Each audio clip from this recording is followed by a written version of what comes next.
महंगाई भत्ते पर खुशखबरी। जनवरी के डीए में सरकारी कर्मचारी को मिल सकता है बड़ा तोहफा। बस एक रिपोर्ट का है इंतजार। सरकार जनवरी के लिए महंगाई भत्ता बढ़ाने पर फैसला करने वाली है।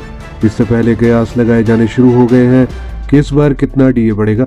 इसके लिए श्रम मंत्रालय के उद्योग श्रमिक महंगाई सूचकांक की रिपोर्ट का इंतजार कर रहे हैं। 8वें वेतन आयोग का गठन हो चुका है और अब सरकारी कर्मचारियों को महंगाई भत्ते यानी कि डीए का इंतजार है। सरकार हर साल 2 बार महंगाई भत्ता बढ़ाती है, 1 जनवरी में और दूसरा जुलाई में। जनवरी का महीना भी शुरू हो चुका है और इसके साथ ही डीए पर बड़ी खुशखबरी के कयास लगाए जाने शुरू हो गए हैं। माना जा रहा है कि इस बार जनवरी में महंगाई भत्ते में बड़ी बढ़ोतरी की जा सकती है। कयास तो यहाँ तक भी लगाए जा रहे हैं कि डीए में ये बढ़ोतरी कोरोना काल में हुए इजाफे से भी ज्यादा होगी।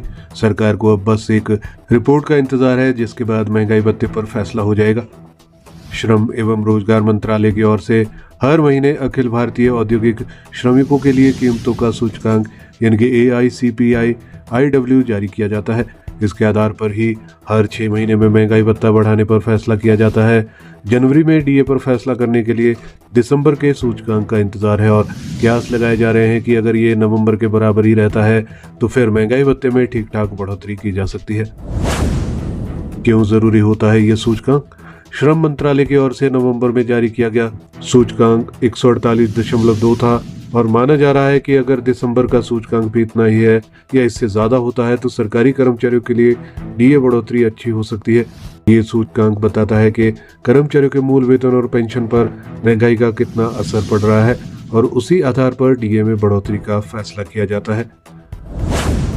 कितना बढ़ सकता है डीए? महंगाई भत्ते में अगली बढ़ोतरी जनवरी 2026 में की जानी है। इससे पहले जुलाई 2025 में इसमें 4% का इजाफा किया गया था और डीए 54% से बढ़कर 58% हो गया था। अब कयास लगाए जा रहे हैं कि अगर दिसंबर का सूचकांक भी 147 से 148 के बीच रहता है तो महंगाई भत्ते में 3 से 5% की बढ़ोतरी हो सकती है।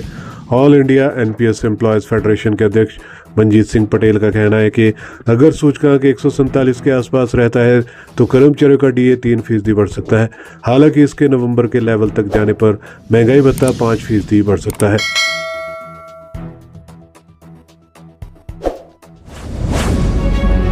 हमारे चैनल पर दी गई सभी जानकारियां विश्वसनीय समाचार पत्रों के माध्यम से एकत्रित कर आपको दी जाती है। हर खबर का लिंक डिस्क्रिप्शन में दिया जाता है।